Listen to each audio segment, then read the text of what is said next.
Marion Rung esitti Euroviisuissa kappaleen Tipiti. Tapahtui rahauudistus. Yksi uusi markka vastasi 100 vanhaa markkaa. Laulu- ja soitinyhtye The Beatles perustettiin. Samaan aikaan Suomen radioissa soi Reijo Taipaleen esittämä Satumaa tango.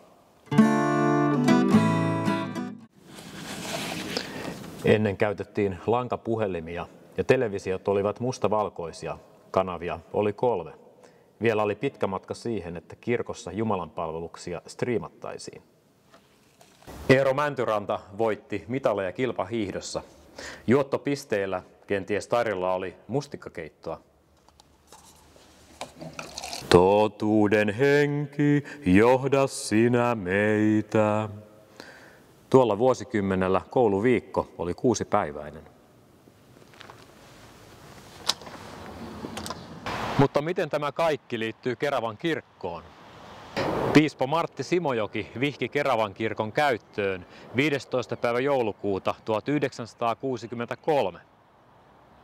Tänä vuonna tulee siis 60 vuotta täyteen tästä merkittävästä tapahtumasta. Vietämme kirkon juhlavuotta.